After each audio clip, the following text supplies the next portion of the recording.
Sato ma sadgamaya Tamaso ma jyotirgamaya Mrityurma amritam gamaya. Om Shanty Shanty Shanty. Om. Lead us from the unreal to the real. Lead us from darkness unto light. Lead us from death to immortality. Om. Peace, peace, peace. Can we play that? So you can follow along?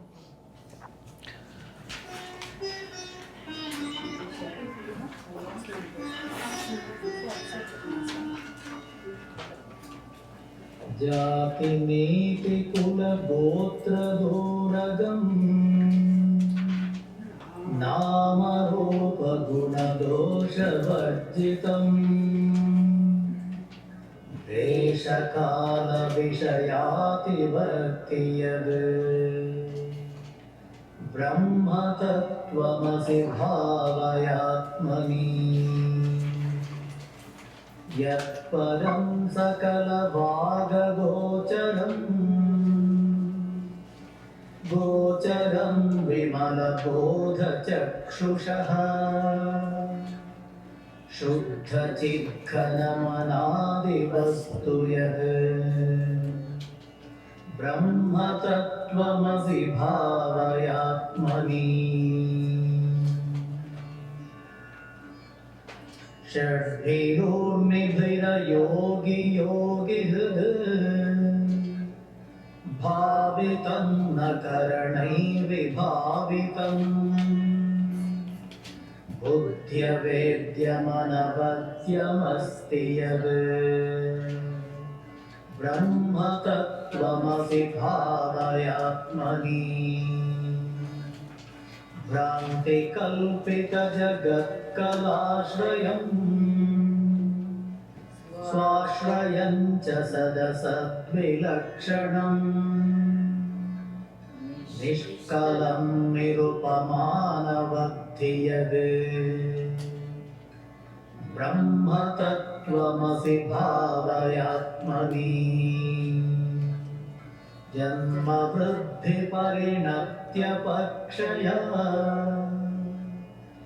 व्याधिनाशनविहीनमव्ययम् विश्वसृष्ट्यवविघातकारणम् ब्रह्मतत्त्वमसि भावयात्मनि हस्तभेदमनपास्तलक्षणम् निस्सरङ्गजलराशि निश्चलम् नित्यमुक्तमविभक्तमूर्ति यद् ब्रह्मतत्त्वमसि भावयात्मनि एकमेव सदनेककारणम् कारणान्तरविलास्य कारणम् कार्यकारणविलक्षणं स्वयम् ब्रह्मतत्त्वमसि भावयात्मनि निर्विकल्पकमनल्पमक्षरम् यक्षराक्षरविलक्षणं परम् नित्यमव्ययसुखं निरञ्जनम् ब्रह्मतत्त्वमसि भावयात्मनि यद्विभाति सदनेकधा भ्रमात् नामरूपगुणविक्रियात्मना हेमवत् स्वयमविक्रियं सदा ब्रह्मतत्त्वमसि भावयात्मनि यच्चकास्त्यनपरं परात्परम् प्रत्यगेकरसमात्मलक्षणम् सत्यचित्सुखमनन्तमव्ययम् ब्रह्मतत्त्वमसि भावयात्मनि ब्रह्मतत्त्वमसि भावयात्मनि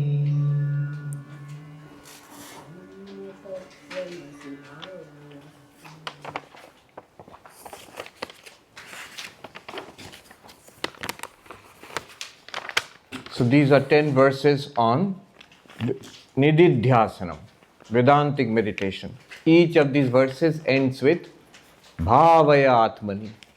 Here Atmani means in the mind, not in the Atma. So Atma can mean the body, Atma can mean the mind, and Atma can mean Satchidananda Brahman. Bhavaya Atmani, within yourself. What do you do within yourself? Meditate thus. What kind of meditation is this? Non-dual meditation. What is this non-dual meditation? Ascertain the non-dual reality through your listening and reasoning. Once you are convinced of it, once you begin to note it, then staying with that, with the help of these verses, many things will be pointed out to you. Use that to stay with that non-dual reality. Yes, it is thinking, definitely. Non-dual meditation takes the help of thinking. Yogic meditation shuts down thinking. In non-dual meditation, you have to use the mind to note these things about yourself, about an already existent reality. All right. Now, verse number 255. Yat param sakala vaga gocharam gocharam vimala bodha chakshusha shuddha chidghanam anadi vastu yad brahma tattvamasi bhavayatmani. That supreme Brahman which is beyond the range of speech, but only known through the eye of pure illumination, which is a pure mass of consciousness, which is a beginningless entity, that Brahman thou art. Meditate on this in your mind. So, Yat Param, that which is transcendent. Param means transcendent, beyond. Beyond what? Certainly it's beyond the body, it's beyond the mind, beyond the causal body, beyond the three bodies, physical body, subtle body, and causal body.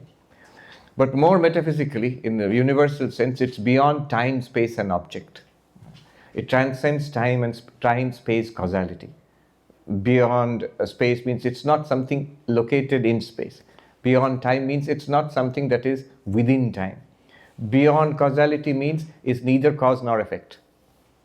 Generally, in religion, the way God is defined is as the cause of everything, the creator, the preserver, the destroyer of the universe. And the universe is designated as the effect, as the result. But Brahman, as is presented here, the absolute is beyond cause and effect. It's not this world. It's not even the cause of this world. It's that which appears as the world and its cause. The threefold, Ishvara, Jiva, Jagat. Jagat, world. Jiva, sentient beings like us. Ishvara, the God we believe in, who is the creator of this world. Brahman, the absolute which we are talking about, is beyond all three. It appears as the three.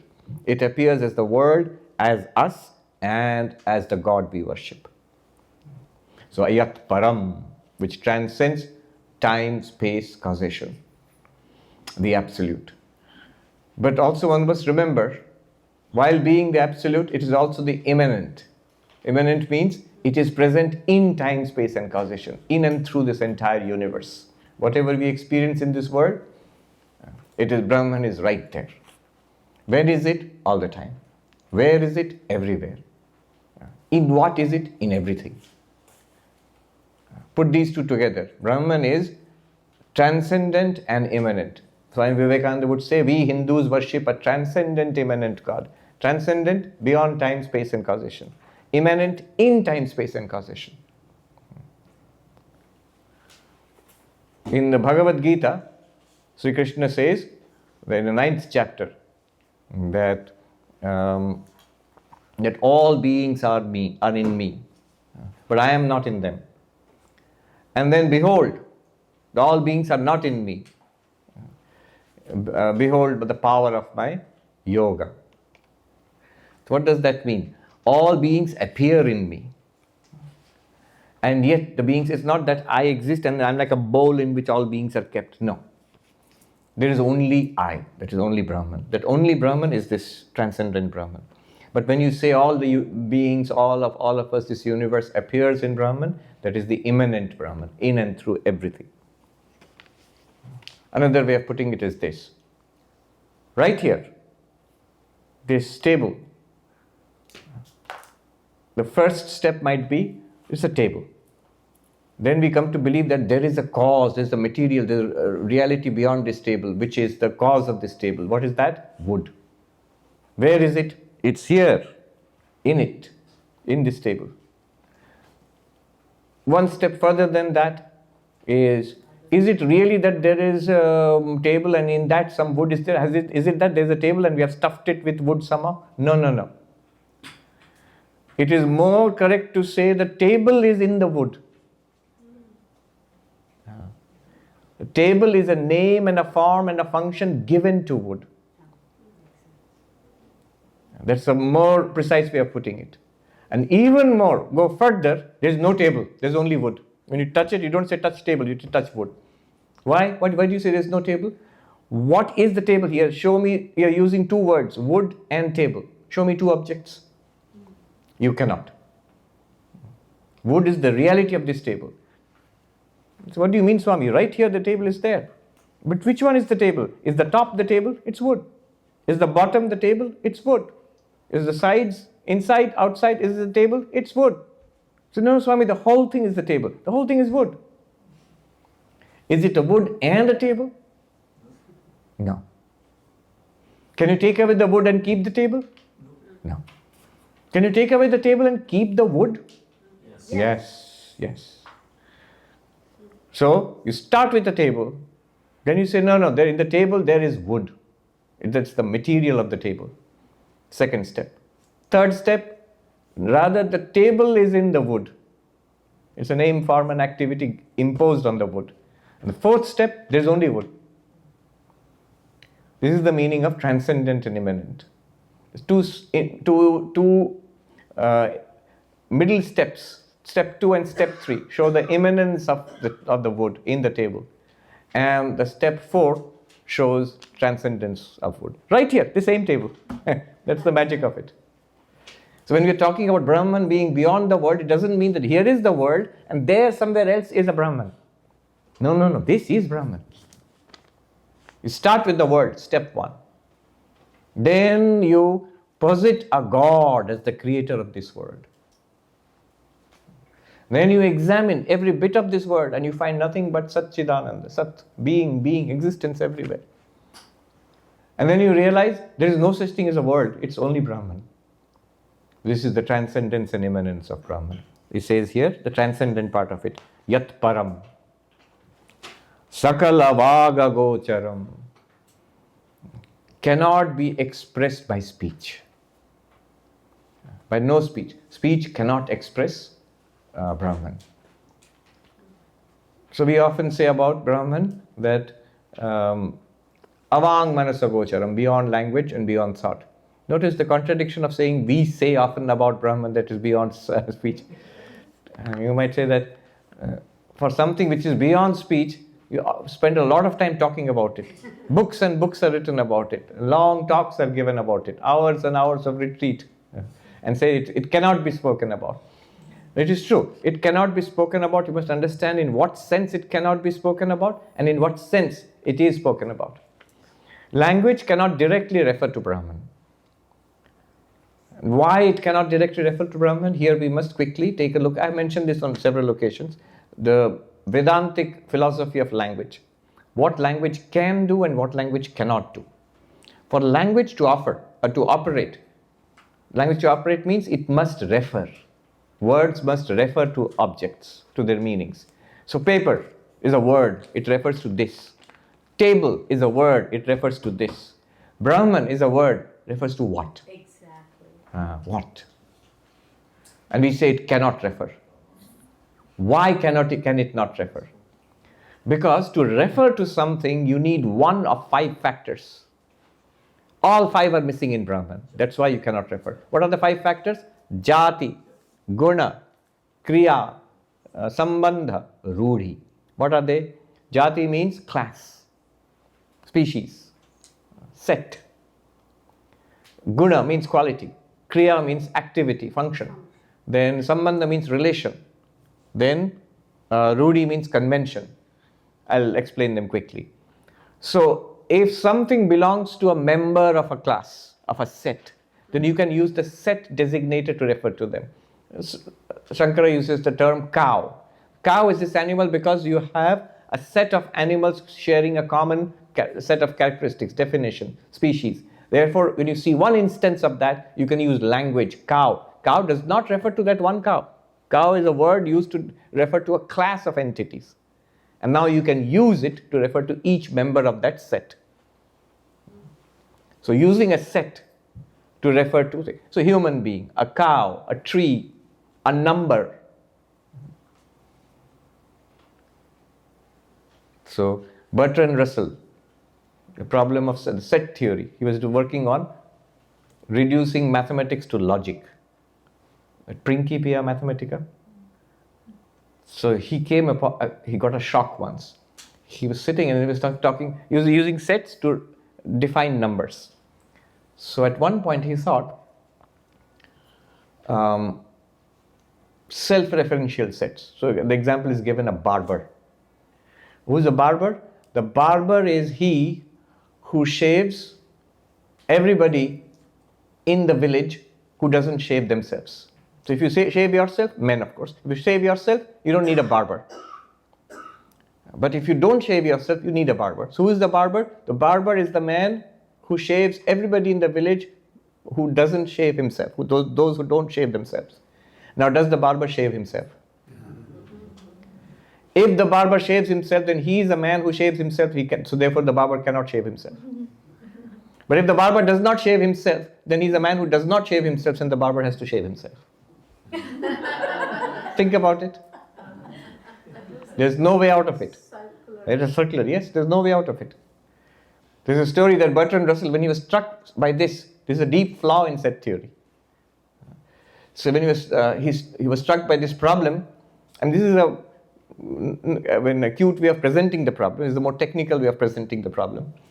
Self-referential sets which contain themselves, with the elements of themselves. Sets have elements, so if that set is an element in itself, they can lead to problems. There's a story that when this struck him, he sat up on his bed. His window apparently faced the east. Sat up on his bed and he was seeing the sunrise from his window. And he was thinking about this problem.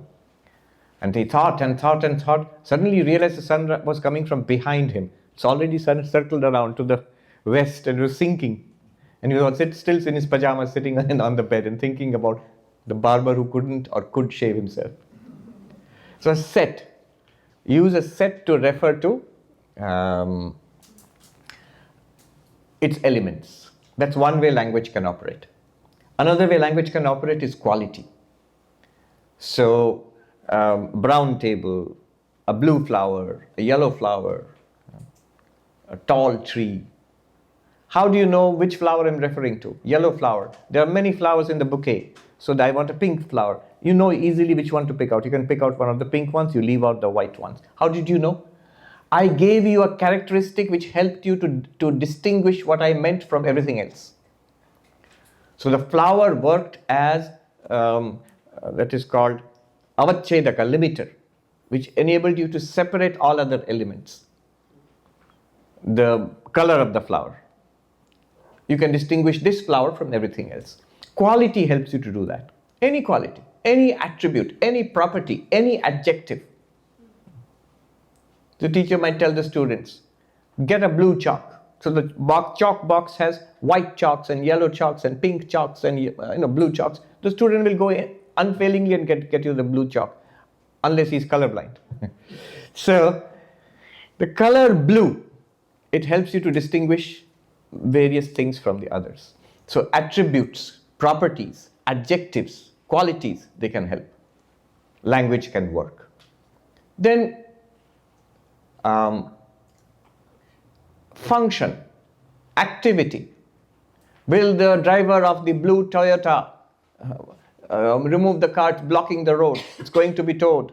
Immediately the driver knows who they're talking about, unless there are multiple blue Toyotas. So, multiple Toyotas, imagine, color helped you to distinguish, but the person was indicated by the action of driving. The cook of this dish has to be complimented. It's a wonderful dish. So French are dramatic. I went to our ashram in France. So there is a chanting of Brahmarpanam like everywhere else, but that does not mean you can eat. So then the food will be passed around and everyone will be served. And then the Swami says, Bon appetit, and he'll do like this, Bon appetit. And everyone does this, Bon appetit. If you start eating before that, they'll say, are you very hungry? And at the end of it, we'll say mercy, and then the chef will stand up and take a bow. They're very dramatic about it. Will bow, and everybody will clap. Everybody has to clap at the end. After the jai is over, everybody claps. It's like a performance. And you have to say, encore, do it again. So the cook is encouraged to come and cook again. So the cook has to be complimented. How did you know who is to stand up and take a bow? It is by function, by activity, kriya.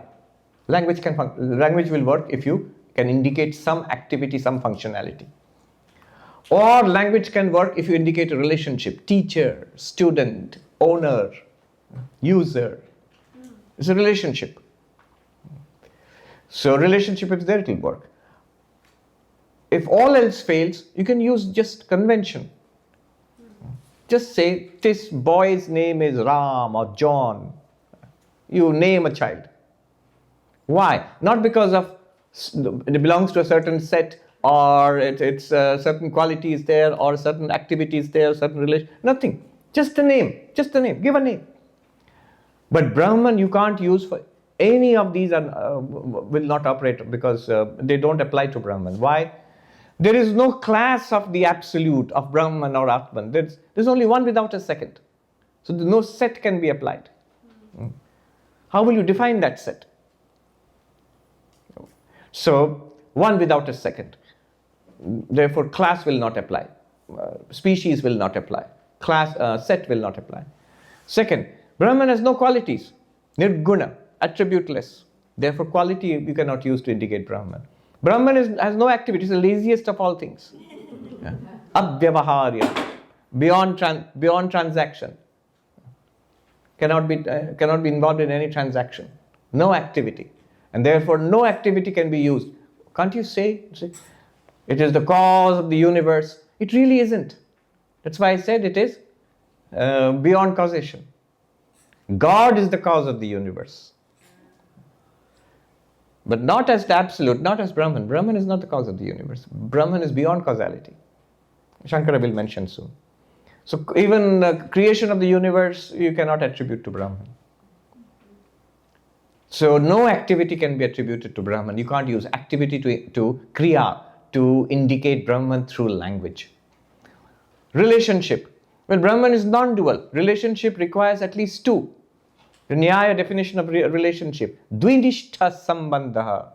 Relationship exists in at least two terms. You need two terms to establish a relationship. There is no two. Brahman is non-dual. Brahman alone exists. What will it have a relationship with? Then convention. Can't you just give it a name? Just call it something. Brahman, Atman, Absolute. So many words are being used. Just call it that. That also will not work. Why? To name somebody or something, you need to point it out. That's what's called an ostensive definition. This is Ram. Unless you point out who is Ram, the naming has not succeeded. Do you see Ram? If I ask you, you'll say, which one? Whom are you talking about? I say, I won't tell you. Then how will it work? So you have to point it out. But can you point out Brahman? You can't. So, if you could point it, it can be done. But if you could point it out, if it works, if the pointing out works, you become enlightened. Yeah. If you could really point it out, and you'll see that you are that. That was the whole exercise which we did in the morning. They're all attempts to point it out. So, none of the five will work. Class, quality, action, relationship, convention, rudi. None of them will work. Therefore, all of this to explain sakalavaga vocharam cannot be reached by speech, any speech. No words can refer. Sakalavag, all words, any language, not just human languages. I remember there was this Swami in one of our centers, a big hospital center. And the Swami was a simple Swami. He was in charge of the kitchen. And so he said that a mysterious phone call came to it. They said they were from the IT department.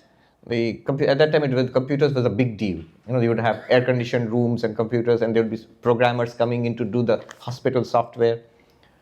So they asked, Swami, which languages do you use? And the Swami said, I told him it's Bengali and English and Hindi. And he didn't like that answer. Yes. Recently I saw on YouTube 2 AI agents talking to each other. This is happening more and more. Lots of people are deploying AI agents. They're like your assistants, but they are AI, artificial intelligences.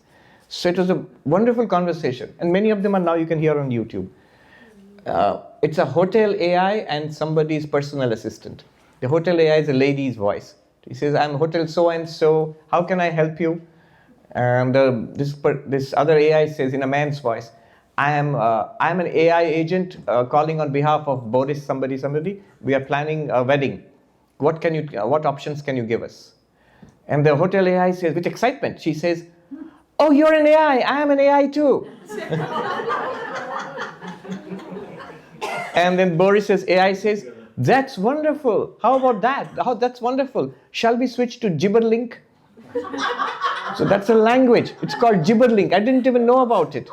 It comes from jibber jabber, I guess, or gibberish. And that's what it sounds like. And they switch to gibberlink and that's it. Then you can't understand anything more. It's something human beings can't understand or follow. It works like hundreds of times faster than human language. And within seconds, they transferred, wedding plans, pricing schemes, what color schemes, what they want, dishes, menus, occupancy rates, everything, multiple options. It was all discussed within, I think, 20 seconds. The whole deal was done. We are no match for them. And that's language. Sakalavag, even gibberlink can't refer to Brahman. No matter how hard they try.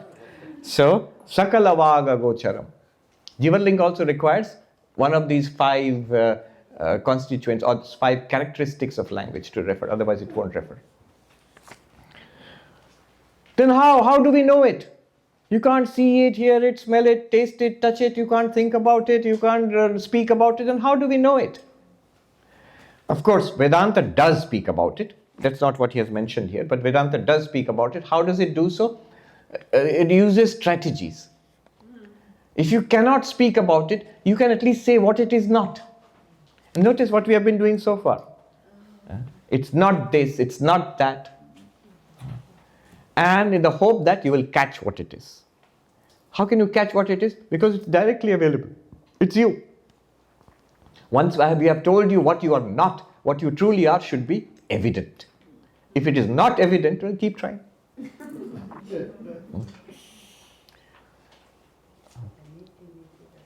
So that's one strategy. Not this, not this. Another strategy is paradox. Farther than the farthest, nearer than the nearest. It moves. Tadejati, tannejati, taddure, tadvantike. It moves, it does not move. It is far, it is near.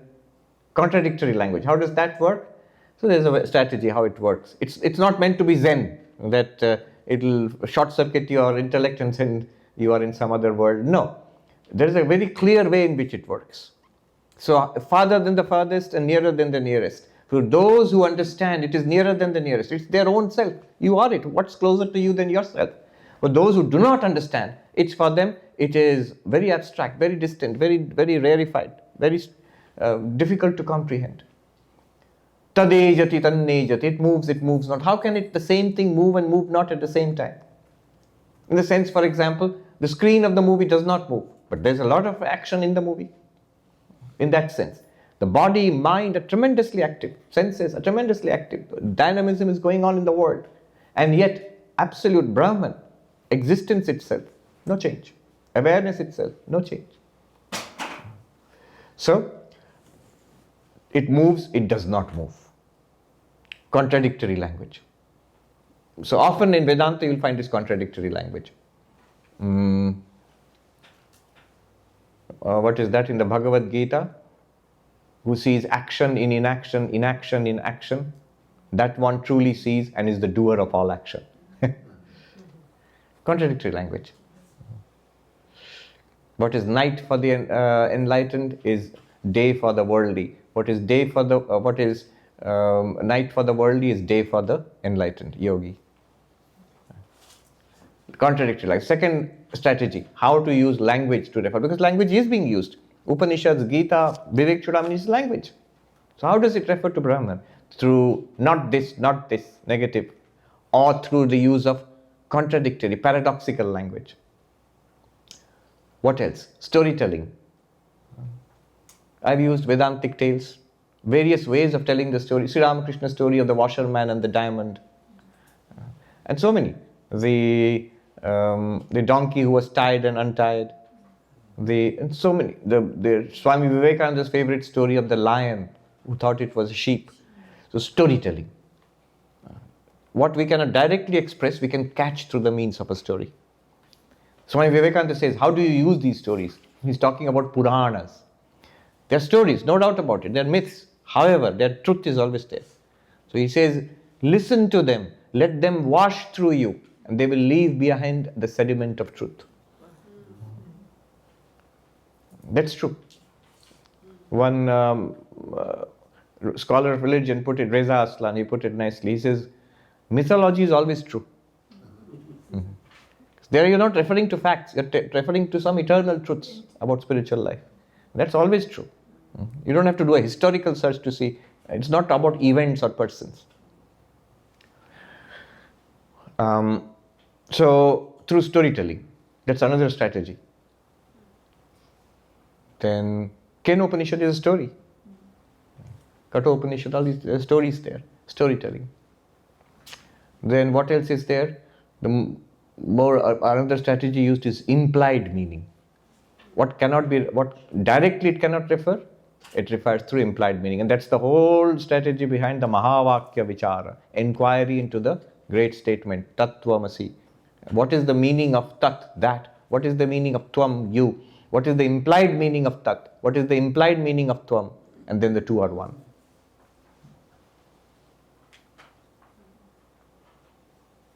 So, these are some of the strategies. Negative language, where language cannot refer, then negative language, paradoxical language, storytelling, implied meaning. Some 4 or 5 such strategies are used in Vedanta to use language. But all of these are indirect. Directly language cannot refer. But then how can we realize Brahman? How can we know Brahman? How can we become enlightened if it's so difficult? The next line Shankaracharya says, Gocharam Vimala Bodha Chakshusha. It is realizable, knowable, you can ascertain it. How? By Vimala Bodha Chakshu, by the eye of knowledge, third eye. Vimala Bodha, pure, Bodha, your knowledge. Bodha means knowledge. Pure knowledge eye, by the eye of pure knowledge. Vimala Bodha Chakshu. What does it mean? This is the famous third eye, so-called third eye, by which you know ultimate reality. With these 2 eyes, you know the world. The third eye, the eye of knowledge, basically. But what knowledge is this? He says, Vimala Bodha Chakshu. Now, Vimala Bodha Chakshu, 3 meanings, each deeper than the earlier one. Meaning number 1, we need a purified mind. Vimala means pure. Purified in what sense? A pure mind. A mind which is soggy with worldliness, which has the contaminant of, which has the stink of worldliness to it, is unable to penetrate through to reality. So purification. Shuddha moner gochar.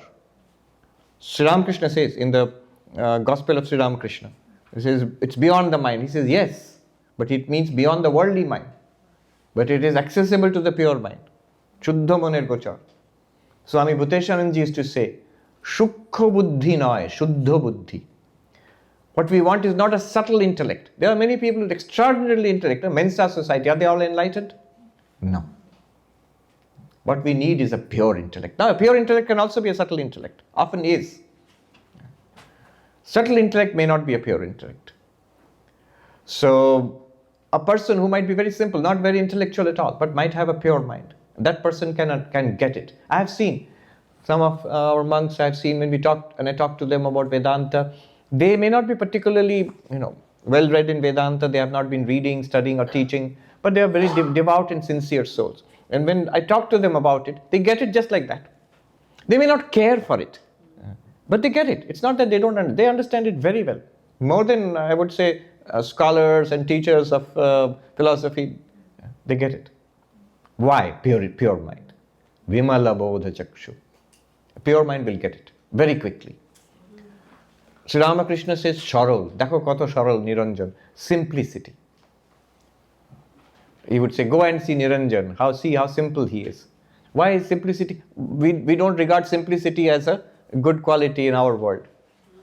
It's too simple for this world.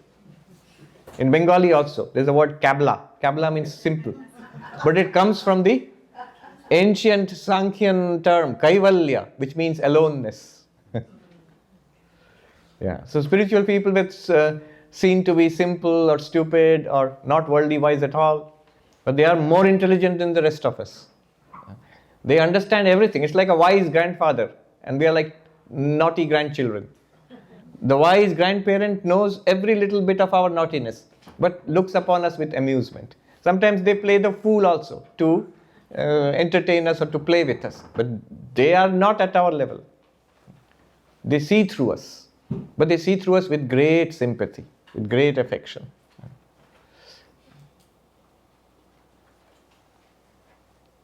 Sometimes the sympathy you have to understand. One great Swami I met, he was a wandering monk in Haridwar. I met him. He told us about his guru. It was Guru Purnima, so he told us about his guru. He said, when I was a brahmachari, a novice, my guru was very hard on me. We had to wear, in those days, there are wooden clogs, not sandals like us, wooden clogs, and they make a sound. No matter how hard you try, they make a sound, a clacking sound. And early in the morning, when I went to my guru's room, he scolded me. Can't you walk carefully? What is this clumping about all over the ashram? And it's almost impossible to walk without sound with those clogs. And to add insult to injury, he turned to another brahmachari, another novice, who was sleeping in the next room. It was already 7 o'clock, well beyond time to wake up, sleeping and snoring there. And the guru went to him in front of me and said, my boy, Baba, my boy, do you want some tea, bed tea? And it's the unfairness which hurts most. I don't mind being scolded, but if other person in front of me, even babies understand fairness and justice. I've seen videos of puppies being treated unequally, they immediately understand. So he was a brahmachari, he was very unhappy. And of course, it showed on his face. And the guru understood. Do you think I'm unfair? I said, look, I'm trying to be quiet. He's not even trying. He sleeps and snores his way through and all you do is, you ask if he needs bed tea. Then the guru said to him, there is a possibility that you will be enlightened. That's why I'm hard on you. In this very life, you will get Brahma Jnana. For him, not in this life. He only deserves our love and affection. Not in this life. He'll go through lifetimes of struggle. So the affection of wise people. So they are simple. Vimala, Sarala. The word Sarala in Sanskrit and in many Indian languages simply means straight. Straight. Riju. The Sanskrit word is Riju, from which the Sanskrit word has come Arjavam, straightforwardness. One good example is the light which streams through. It's the same light, but it falls on the stained glass windows of an old church. You will see a magnificent display of color inside the church. It's all broken up into different colors. But the light is the same. Outside, it's one light. It's one light, one consciousness, which hits our mind and our senses. It becomes thought, it becomes seeing, hearing, smelling, tasting, touching, depending on the modalities imposed by the mind and the senses. But beyond it is one straight light. So Brahman is very straight, and you have to be straight. Vimala bodha. This is one layer of meaning. First layer, meaning of pure knowledge. It means a pure mind, not a subtle intellect, but a pure intellect. That Thomas Aquinas, the greatest Catholic theologian, so when he was a student, a novice, he was regarded as being slow, as not being very intelligent. He was the greatest theologian ever, not being very intelligent by his classmates, by the other seminarians. And they named him the ox because he was very well built, huge and slow, the ox. And one day they played a trick on him. They ran to the window and said, look, the cow is flying. And Thomas ran to the window and he looked out. And everybody burst out laughing. How stupid you are to say that the cows can fly. And he turned to them and he said with equal seriousness, I would rather believe that cows can fly rather than monks can lie. It shamed all of his friends. So that is simplicity. Simplicity, absolute straightforwardness, simplicity. That is one meaning. Second, deeper meaning. Enlightenment, Vimala Bodha Chakshu means Brahma Jnana, Brahmakara Vritti, the realization, I am Brahman, that flash of realization. It comes at one moment, a breakthrough comes. Now what is the pure realization? The pure realization is that which is free of samshaya viparjaya, doubt, vagueness, and contrariness. Pure realization, pure knowledge. What are the contaminants of knowledge? Vagueness. I know I am Brahman, sort of. No, that won't do. It will not withstand the hammered blows of life. It must be crystal clear, like looking into the blazing sun, undeniable. It's not sort of.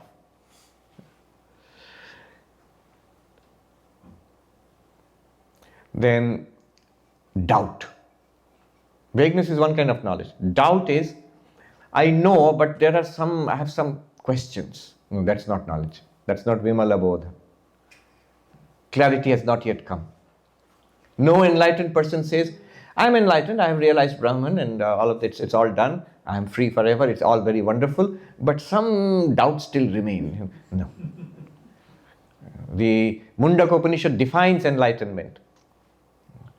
Chidyante sarva samshaya. Vidyate hridaya granthi, chidyante sarva samshaya, kshiyante chasya karmani, tasmin drishte paravare. Vidyate hridaya granthi. The knots of the heart are cut asunder. What is it sounds very like a cardiac arrest, or cardiac operation. No, what it means is that which ties us to this world, this body mind, the knot of ignorance. I, limitless consciousness. I think I am a body. I am a person. What is it that's tying me to this? And Vedanta says the only thing that ties you to this body mind is stupidity. So that knot of ignorance is cut by the sword of knowledge. Vidyate hridaya granthi. Chidyante sarva samshaya. All doubts are dispelled at once forever. They can never arise again. It's so clear. Remember, it's so clear no matter whether the person can or cannot dispel our doubts. So Vivekananda, the blazing sun of knowledge. Also Latu Maharaj, who did not have Vivekananda's oratory or education. Both of them are absolutely undimmed knowledge. It's just that Vivekananda had the intellectual tools, the power of expression, and the blessings of Thakur, of course, to forge ahead and spread Vedanta and answer all questions, help people that way. But that did not mean Latu Maharaj was not fully enlightened in the same sense as Vivekananda was. For himself, in himself, all doubts were gone forever. Kshiyante sarva sanshaya. chidyante sarvas, kshiyante chasya karmani. All the past karmas, the storehouse of karmas are burnt in a trice, not slowly. Sri Ramakrishna says it's a mountain of cotton. You've done a lot. I have sinned. My sins are mountain high. Oh, but it's a mountain of cotton. Set one matchstick to it, it will burn up in a trice. But that is enlightenment. It happens only after enlightenment, upon enlightenment. Tasmin drishte paravare. Having realized the transcendent and the immanent. Same words. Transcend, para, avara. Avara is here. Para is there. So, that is the second meaning of Vimala Bodha Chakshu. The third, knowledge, I am Brahman, free of vagueness, free of doubts. That knowledge. If it is infected with vagueness and doubt, then it's not knowledge, it's not enlightenment. This is samshaya, viparjaya, contrary tendencies. I know I am Brahman, but still I lose my temper once in a while. We had one great master of Vedanta. He had a long beard and he looked quite the part. But he had a hot temper. So somebody asked him that, somebody said, look, a little boy was walking with his mother, saw that Swami sitting on the steps of the temple. Look, Ma, like a rishi, like a sage, Rishi Motan. And the Swami immediately, with annoyance, he said, why like a sage? A sage, say a sage. In Bengali he said, Rishi moto kano, Rishi ito. So once somebody asked him, Swami, why do you lose your temper if you are so convinced that you are Brahman? And he said, oh, the temper is in the mind. I am the Atman. I'm the witness of it. So I'm the witness of the calm mind. I'm the witness of the angry mind. That is not very convincing. So Vimala Bodha, one must be free of contrary. There should not be a contradiction in my realization and my behavior in life. Until that point, realization is, one might have some insight, one might have some conviction, one might have some scholarship. That's all right. But it's not enlightenment. So he says, Gocharam Vimala Bodha Chakshusha. Pure, purified from all contaminants like doubt, vagueness, contrary behavior. That is Vimala Bodha. This is the second meaning of Vimala Bodha Chakshu. Third meaning, Vimala Bodha Chakshu means pure consciousness. Realization of consciousness by consciousness. How does it happen? The final answer which Sri Ramakrishna gave, Bodhe Bodhkara. Awareness of awareness. Realizing pure consciousness by pure consciousness. There, I will not go into it. The whole of what is called Vritti Vyapti and Phala Vyapti, it is all there. Everything else is realized or understood by reflected consciousness. Pure awareness shining in and through the mind and the senses illumines this world for us. And that's how we know. But pure awareness itself, that is not illumined by the senses. That is not even illumined by the mind. That is not illumined by speech. Natatra suryo bhati na chandra tarakam nema vidyuto bhanti kutoyam agni. The sun cannot illuminate. The moon cannot illuminate. The stars do not illuminate. The fire what to speak of, lightning cannot illuminate. What to speak of this mere mortal fire? And see, there are deeper meanings. It's not just celestial lights and all. The sun in Vedanta is a symbol of your eyes. There are different meanings. Sun is symbol of Atma also, but here it means eyes. Visual. Vision is possible because of the sun, so the sun is a symbol of the eyes. You can't see it with the sense organs. That's what it means. When it says sun cannot illumine, you cannot see it with the sense organs. You can't see it, hear it, smell it, taste it, touch it. You cannot objectify it with the numerous scientific instruments designed to enhance the powers of our sense organs. You can't. Then the moon in Vedanta is a symbol of the mind. Therefore, the moon cannot illuminate means your mind cannot think of it. No thought can capture it. Fire is a symbol of speech, vak. So fire cannot illuminate means speech cannot refer to it. So there are deeper meanings. It's not just poetic, fire can't illuminate. And then what? Then how is it known? Tameva bhantam manubhati sarvam tasya bhasa sarvam idam vibhati. Swami Vivekananda was very fond of this. He would often quote this as an example of sublime Upanishadic poetry. That shining, everything else shines. By its light, everything here is lit up. Consciousness shining, everything else shines. Everything else means mind and the senses. And it's by the mind and the senses that the word is revealed. By its light, everything here is lit up. By the light of consciousness, mind, senses, language, everything is lit up. You shining, everything else shines. Mind and senses shine. By your light, everything else is lit up. So, now, this mind shining and senses shining, this is how we know the world. Why is the mind shining? Why are the senses shining? Because of consciousness behind it. But the mind and senses borrow consciousness. The mind borrows consciousness and transfers it to the senses. That's why we feel conscious right now. This is the borrowed consciousness, otherwise known as reflected consciousness, otherwise known as Chidabhasa. And this is necessary to know everything in the world. But it cannot, need not illumine consciousness itself. It's like, suppose there's a dark room. Suppose there's no electricity and the room is dark, but there's light outside. Now you can take a mirror or like a polished steel surface, like a dish, and you can reflect the sunlight outside into this room, and you'll have a beam of light going into the dark room, and you can illumine whatever you want to see. So sun is like pure consciousness. That reflecting surface is like the mind. And the beam of light going from the mind is like the reflected consciousness. And the dark room is like the world. So the world is known by the beam of light coming from the mind and the senses, the reflected consciousness. But that beam of light is a tiny, tiny little collection from the original source of light, which is sun. Now, if I say, with that beam of light, I can see stuff in the room. I can peer into the room and see this. But if I want to see the sun, now we'll have to turn the steel plate around and focus the beam of light back to the sun. Not at all.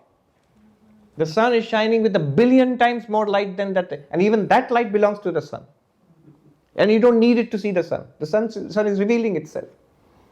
So,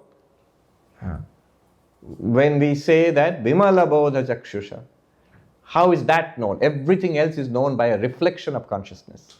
But consciousness itself need not be known by a reflection of consciousness. Or in technical language, everything is known by Vritti Vyapti followed by Phala Vyapti. But Brahma Jnana is possible only Vritti Vyapti is necessary, Phala Vyapti is not necessary. The technical terms, I'll just translate, I will not explain. It will take a whole class to explain. Vritti Vyapti, pervasion by the mind. Phala Vyapti, pervasion by reflected consciousness. You have to do the inquiry, hearing and inquiry. That is, mind has to be used for enlightenment. But ultimately mind, the reflected consciousness in the mind does not reveal the ultimate reality. The ultimate reality reveals itself, which in devotional language is called grace. You don't capture God. God reveals himself or herself or itself. So this is the 3 meanings of Vimala Bodha Chakshusha. Like, what was the first one? Yeah. Pure mind. Purity of mind is important. Simplicity of mind is important. Not crookedness. It can't work. Then second meaning? Second meaning is? The knowledge itself should be free of contradiction, should be free of doubt, should be free of vagueness. That is pure knowledge. And the knowledge, of course, we are talking about Brahma Jnana. And third, the knowledge itself is enabled by pure consciousness. By Vimala Bodha means consciousness itself. Shuddha chid ghanamanadi vastu yad brahma tattvamasi bhavayatmani. Shuddha, pure consciousness. Chid ghana, a mass of consciousness. Anadi vastu yad. Anadi vastu, the reality is causeless. Here it comes. Adi means beginning. So if you see the ultimate reality is pure consciousness, what caused pure consciousness? The entire universe has a cause. Everything in this universe has a cause. Go all the way back to the Big Bang. What caused the Big Bang? We don't know. Now, what caused pure consciousness? If you see, ultimately there is one reality. But what caused that? What produced that? God is the father of all. Who is the father of God?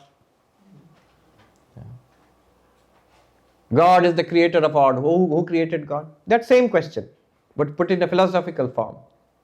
What is the cause of the ultimate cause? He says, Anadi Vastuyat. It does nothing, it's beginningless, it doesn't have to be caused. Anything that begins has a cause.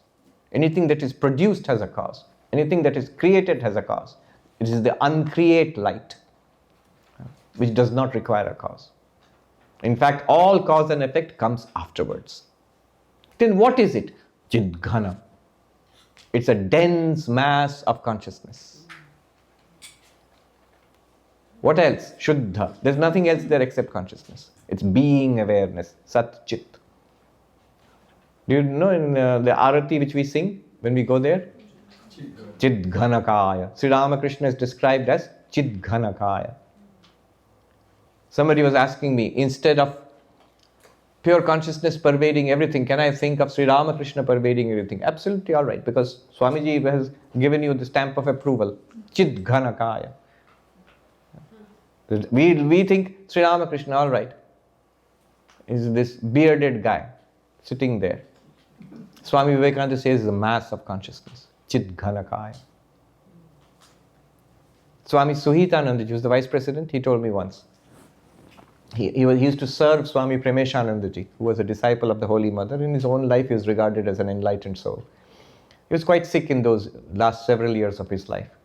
So Swami Suhitanandaji was a novice serving this old sick monk.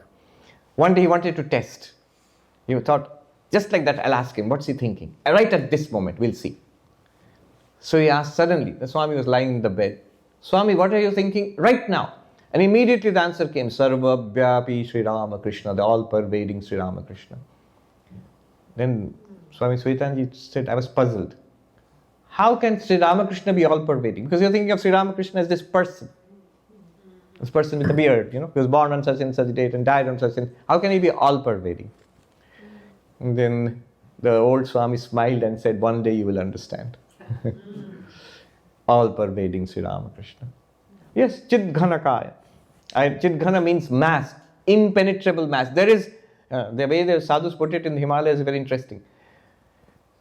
World. Where will the world exist? There is no space. Everything is filled with God.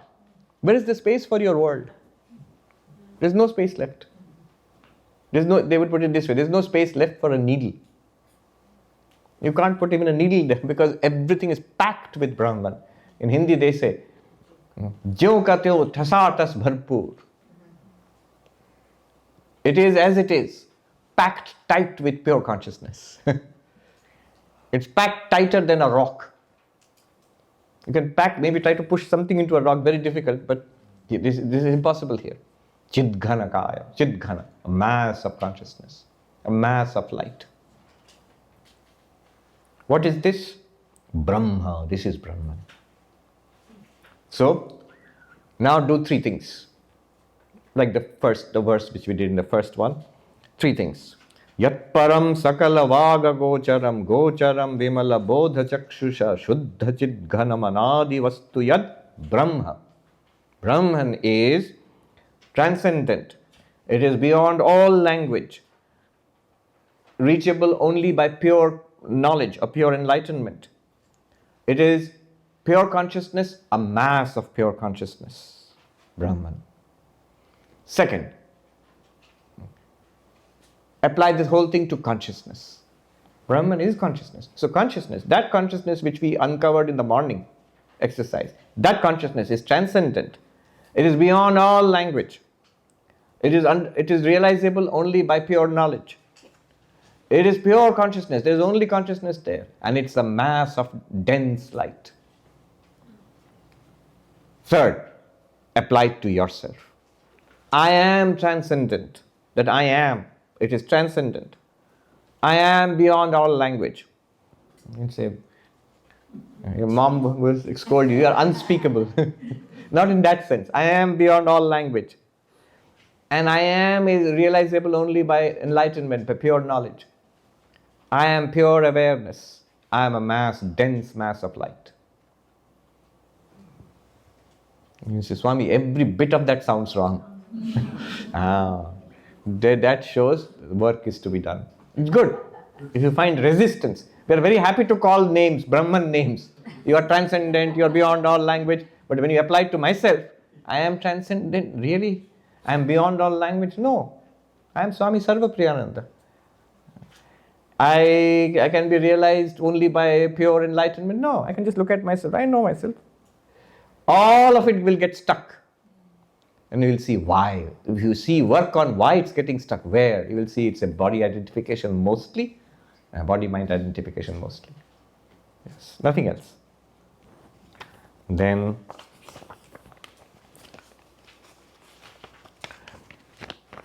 if you have questions, let us... okay, because we already covered 1 hour. I didn't think it would take so long to cover the one verse. All right, if you have questions, we'll take a few questions now and then go on to the next verse. Yes, those who have, you have to be aggressive about raising your hand. Or come here and ask the question. And we will give preference to those who haven't asked questions. Speaking into this. I'm so sorry. No, first you start. I'll go. No, you do the icebreaker. You start. No, it's okay. No, start. So, body-mind identification is the major problem Yes. in trying to understand everything and trying to make ourselves realize Brahman or our true nature.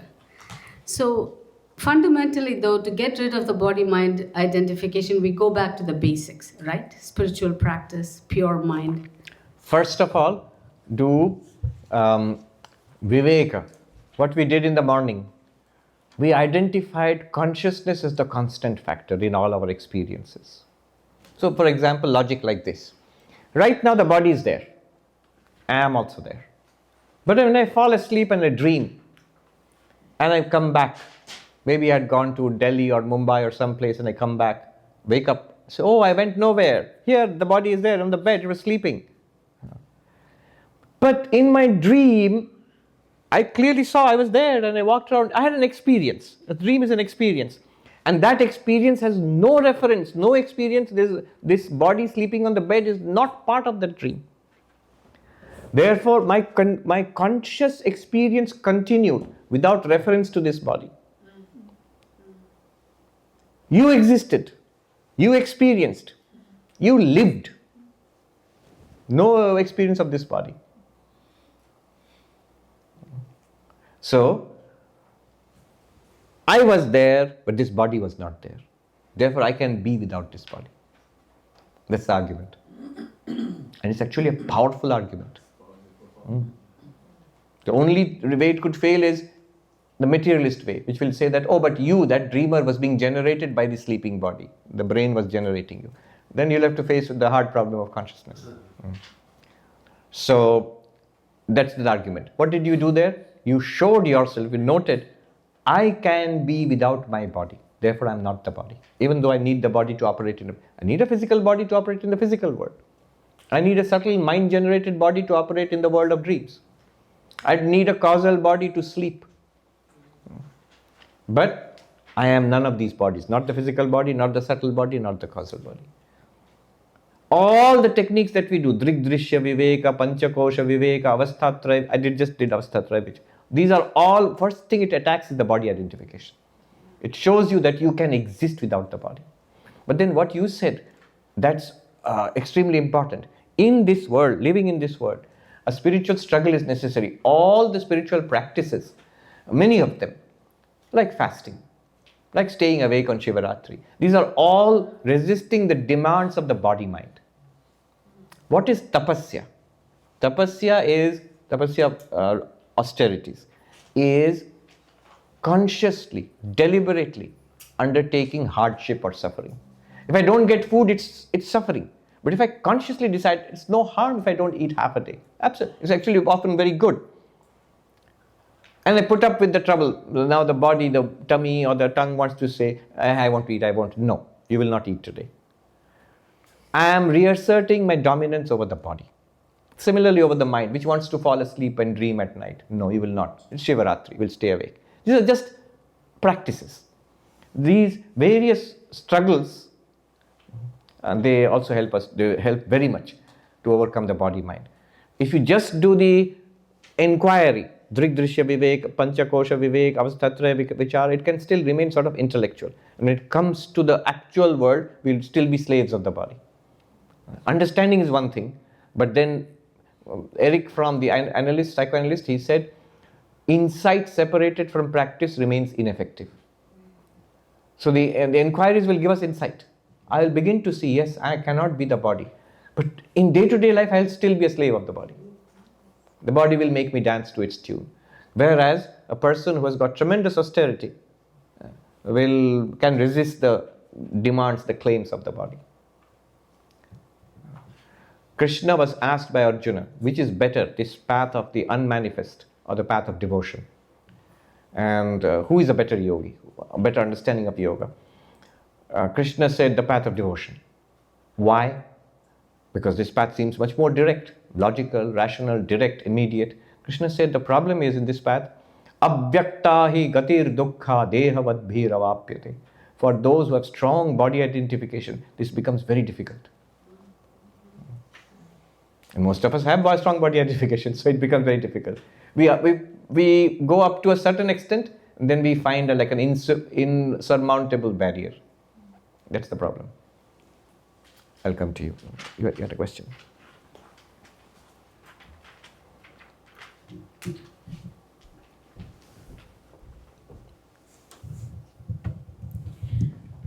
Maharaj, my question is about Vimala Bodha. Yes. And it's about the Brahmakara Vritti. I have two questions actually that are not entirely unrelated, so I'll ask both of them. So in the 13th chapter of the Bhagavad Gita, verse number 11, which starts with Adhyatma Jnana Nityatvam, you had described it as firstly Atma Jnana itself, then Shravana Manana Nididhyasan, the clarity that comes as a result of that. And thirdly, a mind that is purified by the 20 practices that was given in the 6th or 7th verse. And in the Jnaneshwari also, Jnaneshwar Maharaj gives exactly the same sequence. But in the end, he adds that a mind that is so purified and where there is complete clarity, the kind of conviction about the reality of Brahman, which is the clarity to such an extent that Atma Jnana is a natural consequence to it. That is how he defines Adhyatma Jnana Nityatvam. My question is that would this imply, or would it be right to equate Nirvishaya Mana with the Brahmakara Vritti in a certain sense? That's the first question. Oh, wait. That's the first question. Nirvishaya Mana. Nirvishaya Mana is a mind in Samadhi. It will attend to Nirvikalpa Samadhi. Nirvishaya Mana becomes, if you deliberately cultivate it, it becomes absorbed in Nirvikalpa Samadhi. So, is that equal to Brahmakara Vritti? It's you have to be careful about it. Brahmakara Vritti is a Vritti. So it's not Nirvishaya completely. Yes. But it's a special Vritti. Because at the heart, Brahmakara Vritti, Brahma means ultimate reality, Akara means form. It's basically the technical term in Advaita Vedanta for enlightenment. What is enlightenment? And enlightenment in Vedanta is precisely defined as the realization, I am Brahman. This is called Brahmakara Vritti. Vritti means movement of the mind. Any knowledge, any experience is a Vritti. That's why in yoga we talk about Chitta Vritti, movements of the mind. You see, hear, talk, enjoy, suffer, everything is mediated through the mind. If the mind is not raising Vrittis, we have no experiences at all. Now is the mind, the question is the mind necessary in enlightenment in Advaita Vedanta? Because both statements are found in the Upanishads. In the Kena Upanishad it is said, Yan manasana manute yenahur manomatam tadeva brahmatvam vidhi nedam yadidam upasate. What cannot be thought of by the mind, but by which the mind is illumined, know that to be Brahman, not what you worship here as this. So mind cannot reach it. Therefore, why use the mind at all? But another Upanishad says, Manasai vedam aptavyam. By the mind alone it is to be known. There is no other way to know it. Then how? How does it work? So that is called Brahmakara Vritti. and this issue is resolved by the terms I used earlier, the two terms, vritti vyapti and phala vyapti. The mind is necessary. You have to study Vedanta, you have to think, you have to inquire, you have to use the mind specifically to know what I am not. But in the process, when the nature of Brahman is ascertained as I am not this, neti neti is completed, the reality of Brahman, which is always shining, will reveal itself. So the reflected consciousness in the mind is not necessary to reveal the ultimate consciousness. It's like trying to shine the light of the sun back to the sun itself. Not necessary. You can do it. It's not necessary. It will make no difference at all. In the process of doing it, you become oriented towards the sun and you realize what it is. But that process is necessary. The process is basically turning the mind away from the world, turning the mind away from the body, turning the mind away from the mind itself. That is shutting the... So at a certain point, the mind will stop. But in Vedanta, it is all accomplished through Brahmakara Vritti. The Nirvishaya Mana, that is more of a yogic approach. Now, will it, at that moment of enlightenment, will the mind become Nirvishaya? The consensus seems to be yes. Both Yoga and Advaita Vedanta will say yes at that moment. Okay, what's the second question? So, the non-dual meditation techniques that you have taught so far, the way I understand it is, it's a kind of reflexive awareness, like I am seeing you, and the fact that I am seeing you proves that I have eyes, because I cannot see my own eyes. Yes. Now, when I apply this to, say, the seer and seen analysis, when I take the final turn, where I use a thought or the mind to become reflexively aware of the Sakshi, is that reflexive awareness the Brahmakara Vritti, or the strengthening of that final turn, is that the Brahmakara Vritti? No, but the Sakshi must be known as Brahman before that. Otherwise, you'll end up in a Sankhyan situation as the witness of one body-mind. That's why the mind must be first surcharged with Advaitic study and thinking and conviction. Then, otherwise, see, the mind will operate till the very end. And the mind will carry what is called, they say in Hindi, parichinnata ka bij, a seed of separateness. So when you end up with the witness consciousness, I am the awareness to which everything is appearing. But a kind of unspoken thing will remain there, what is like being smuggled in. That I am not the body, not the mind, I am the witness of the body and mind in this body and mind.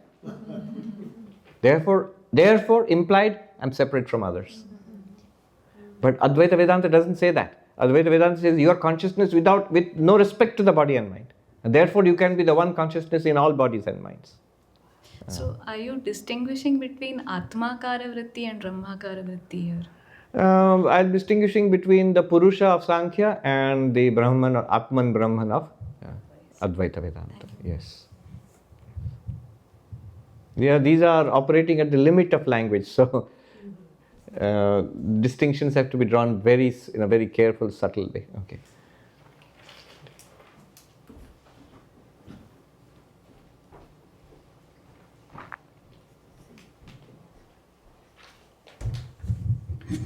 Swami, you already discussed actually some of what I was going to ask you, but to get closure on this in terms of how he says you get to know Brahman is through the eye of pure illumination. Yes. We also hear that you tell us we can't know Brahman. No. So there are three things you mentioned, and the one that's the most practical of all of those is purifying your mind. And that's something we can work on. And the way at least I understand that is, besides purifying it in a worldly way, is going through the process of niti neti. Yes. To say, because we can't know Brahman, but we can know what Brahman is not. Is not. And then you mentioned, at the end of it all, it really comes to God's grace. Your actual realization. Yes. Not knowing, but realizing is God's grace. And my question is, firstly, God exists within Maya. Yes. And realization has to be outside of Maya if we are going to realize we are Brahman. No, So isn't I'll that stop a you little there. contradictory? Realization is within Maya. Both bondage and realization, bondage and freedom are within Maya. But if Brahman consciousness alone is beyond Maya. But if it reveals itself to us, and Yes. we know, we realize it, Yes. well, that has to be beyond Maya. No, that has to be in Maya. That is still in Maya? Yes, anything that's an event is in Maya. So the continuous self-revelation of Brahman is beyond Maya. It's the sun shining. But the sun shining through a gap in the clouds is definitely in Maya. That's an event which happened. It was not there earlier, happened once, and now we are illumined, it's done. But that all happened within Maya. Bondage and liberation are all within Maya. Which is where we live, which is where our life is. So I guess that in some ways is reassuring. Yes, and notice that you're also beyond, because since you are Brahman, you're also beyond Maya. So my follow-up question is, that realization you mentioned comes through God's grace. Yes. And what we can do is purify the mind. But at some point, God's grace will descend on some and not on others. No, it'll be on all, because it's always there. Sri Ramakrishna said the wind of grace is always blowing, raise your sail and catch it. So somebody who's a sailor told me even that's difficult. They said it's not easy to raise your sail, it takes a lot of work and skill. And that shows why spiritual practice is important. Spiritual practice is not easy. That's like raising the sail. And so I'm not disagreeing with that. It is pretty clear what we need to do, because the journey is long. Yes. So we are not debating that. What I'm asking is the end of the journey, how that is determined by God's grace is... It's guaranteed. It's guaranteed. Yes, absolutely guaranteed. And it will happen to all of us. Sri Ramakrishna would say, in Banaras, nobody goes hungry, the land of Annapurna. But some will be fed in the morning, some in the afternoon, some have to wait till evening. So God's evening, remember, God's evening is the end of the cosmos. The last remnants, when the universe dies, they will be given free enlightenment. You haven't gotten through yet, you're a ghost. Anyway. So, it's not that nobody will go hungry, everyone will get freedom. Vivekananda half seriously says, half in humor, he says, take your time. There's no hurry about it at all. But the problem is the price we have to pay for taking our time. Advaita, I remember, I mentioned that Swami, Hit Premanandaji. So another Swami came, another Vaishnava Swami, and they were having a discussion. And said that visiting Swami, the traditional scholar, he said, yes, but it's not easy. The Gita itself, Krishna says, Bahunam janmanam ante jnanavan mam prapadyate vasudeva sarvamiti sa mahatma sadurlabha. The rare Mahatma, the enlightened one, after practicing through many lifetimes, suddenly comes to realize that I, that is Krishna, is the all-pervasive divine. That's their way of understanding enlightenment. Many lives, Bahunam Janmanam Ante, and the last life in a series of lives. And then I remember, that video is there online.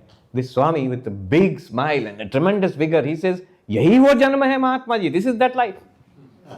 That life is this life. And that enthusiasm should be there. It is this life. You will be enlightened in this life and free.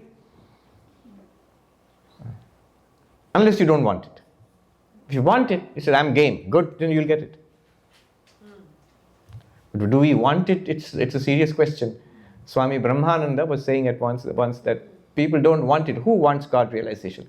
So he kept saying that. So one monk, out of exasperation, said to him, I want it. I know you can give it to me. So I want it. Give it to me. A challenge. Swami Brahmananda said, very good. Come tomorrow in the morning. Early in the morning, come to me. So the next few days, the monk carefully avoided him. Swami Brahmananda smiled and said, I knew it. So yes, it can be done. It can be done. It must be done. So we are impatient. Sri Ramakrishna was patient. Vivekananda was impatient. He would drag literally of those people whom he liked and please do something for him, touch him, raise his consciousness, raise his awareness. And so Sri Ramakrishna would say, Narayan's parents, the English word he knew, friend, parent. One monk said to us that we are all Narayan's parents. We have been dragged off the street by Vivekananda. That's why we are here today. Thank God for Vivekananda's great heart. Sri Ramakrishna wouldn't have been so gracious. He said, let them take their time. Sri Ramakrishna would say, it's not their time, Naren. It'll take time. So no, I know you can do something for them. Please help them. So that's Naren's impatience. Sri Ramakrishna was more conservative, more traditionalist. Let them take their time. There's no hurry. Advaita Vedanta says this whole discussion is unnecessary. This realization, see, the enlightenment and freedom. Freedom is already yours. The realization only will be, I was always free.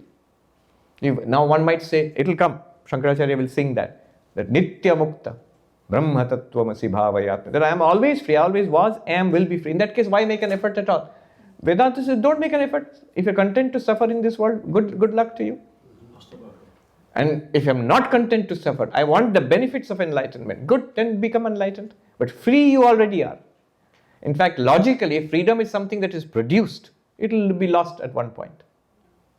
If freedom is given, even by the grace of God, as you said, it can be taken back. No. Vedanta will say, neither grace of God nor freedom to be attained, it's already there. It's your very nature.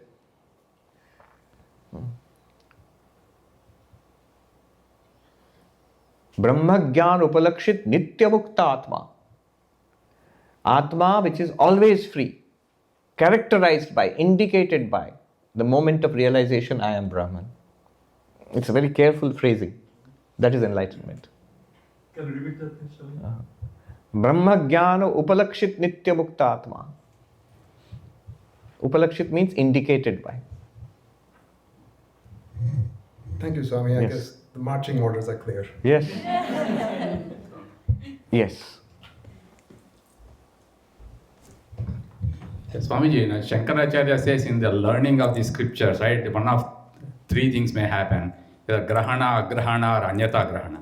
So especially in Advaita Vedanta, because it's all a paradoxical language, because we cannot say it straight, so are we running the risk of falling into the trap of anyata grahana? Because for example, when you say, like, say Brahman is beyond desha kala vastu, I think some of us, right, with the natural tendency is to take all the places and throw them away as junk in a big junkyard, take all the time-bound things and throw them away, and all the objects and throw them away, and look for Brahman somewhere else where we'll never find it.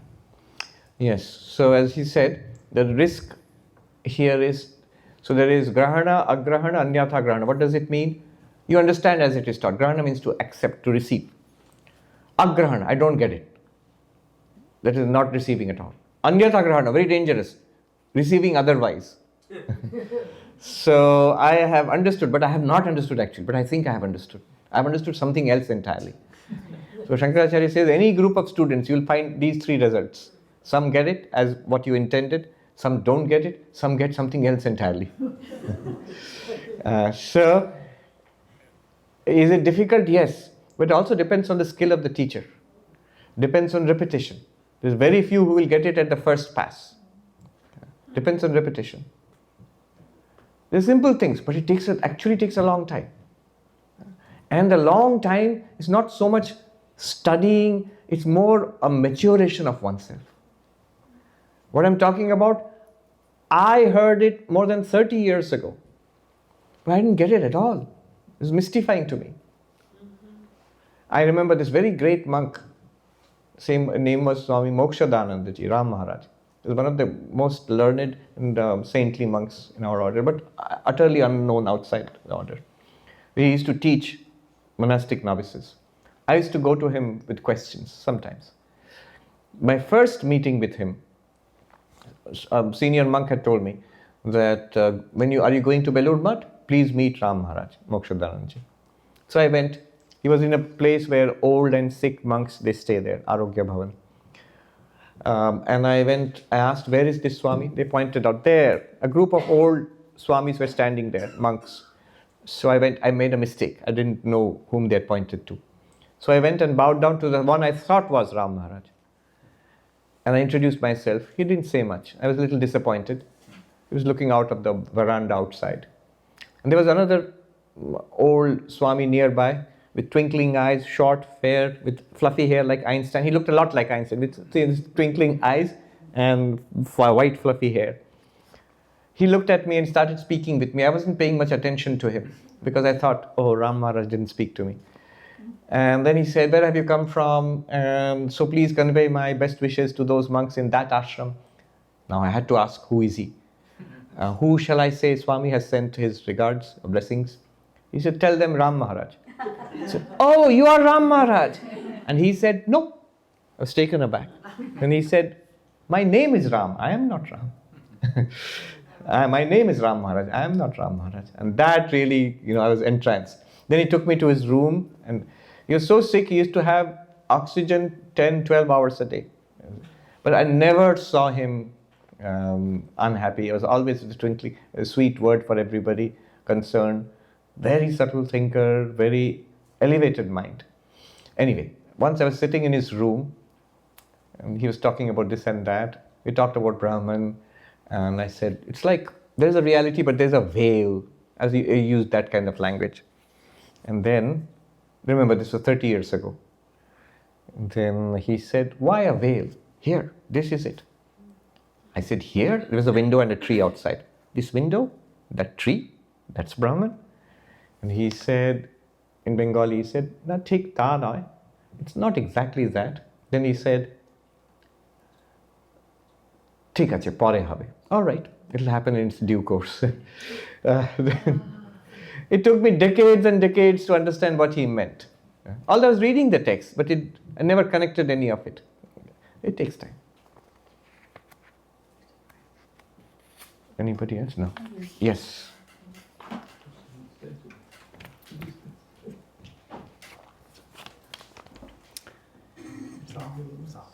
I have a question.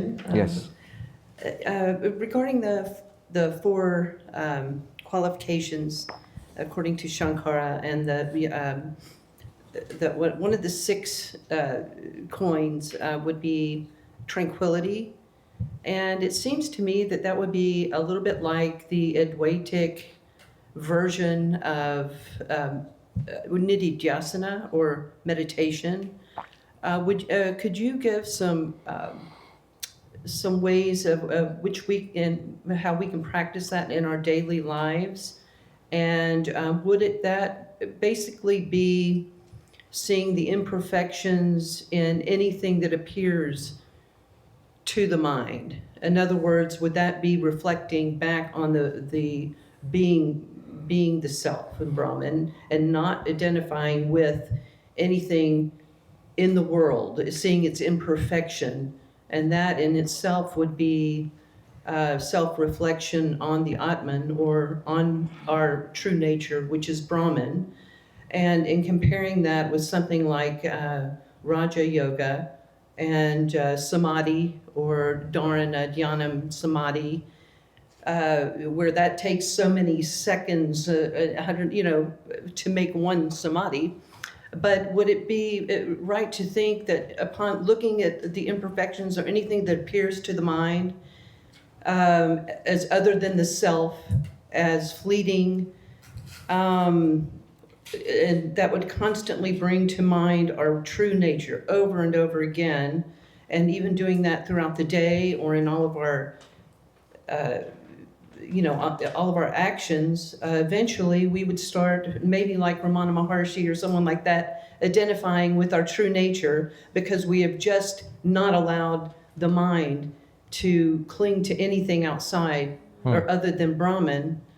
And how long does that take? What's a good way to do that in our daily life? Okay. Let me...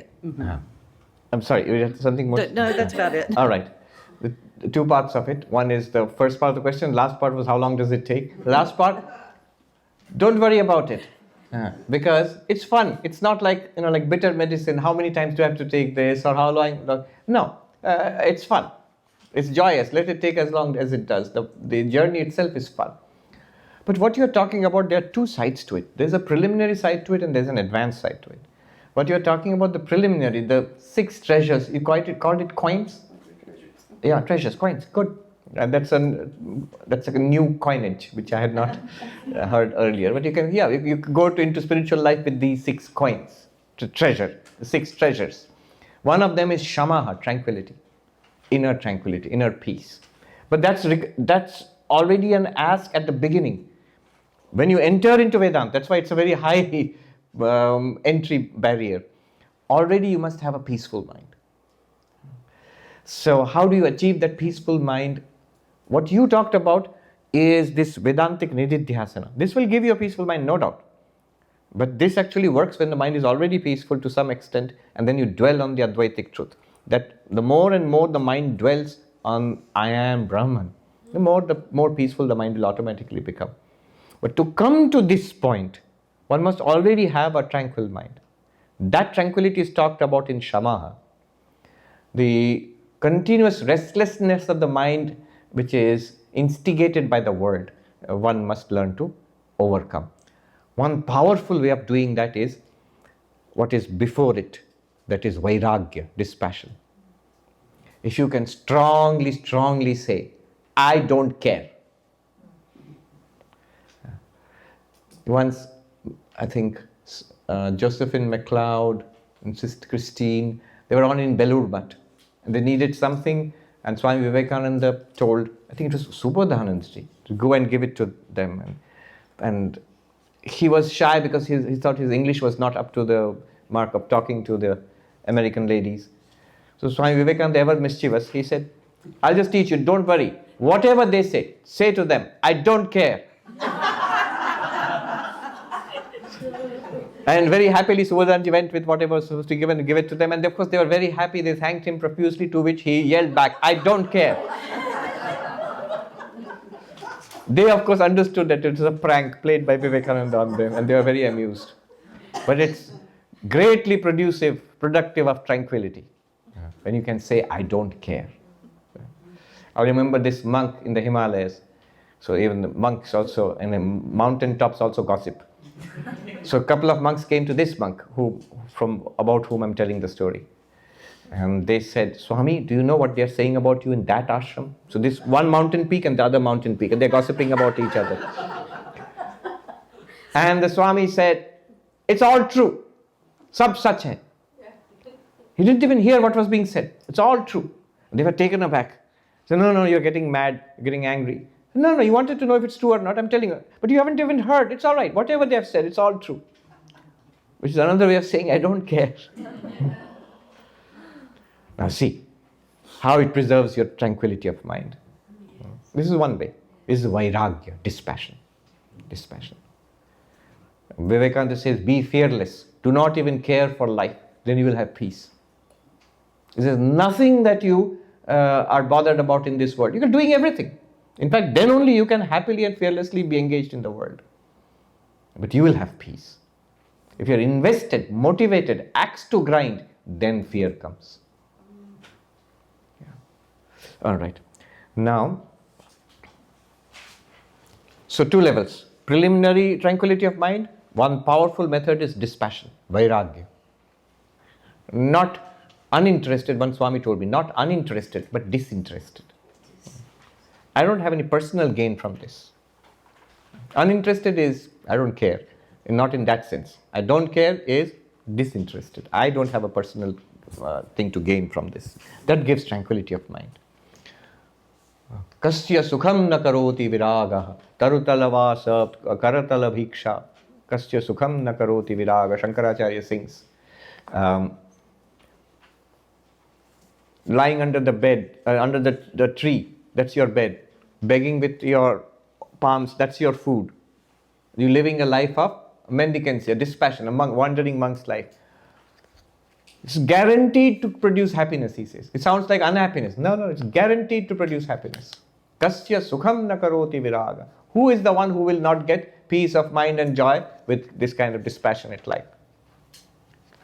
Who is it? Kabir Das, I think he says, Ab lago man yari mein, ab lago man fakiri mein. Yar, what is the whole name? Man lago yar fakiri mein. Man lago yar fakiri mein. Oh my mind, now commit yourself to, be attached to. Fakiri means a wandering monk's life. Swami Vivekananda sings in his Song of the Sannyasi, the grass thy bed, the sky thy roof, food what chance may bring. No food or drink can taint the noble self which knows itself. Say Om Tat Sat Om. So that's dispassion. That mind will be tranquil. Then these practices which we are doing, they are a higher form of tranquility. They will take effect. This non-dual meditation. Yeah. I guess when I read about the tranquility itself, I had a question because it said that it was actually seeing the imperfection in in things. Yes. And so I was just wondering. True. That is the preliminary tranquility. Okay. That seeing the imperfections in things gives you dispassion. Okay. Yeah. It's okay. Then you can say, I don't care. Because they're imperfect anyway. They're no good. They're defective. So why should I care about it? Then it gives you peace of mind.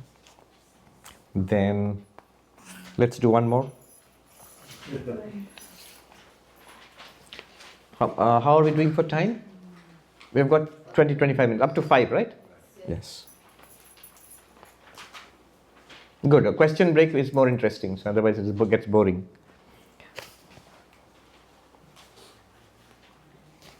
Shadbhirurmibhira yogi yogi hrit bhavitam na karnair vibhavitam buddhya vedyamanavadyamasti yat brahma tattvamasi bhavayatmani.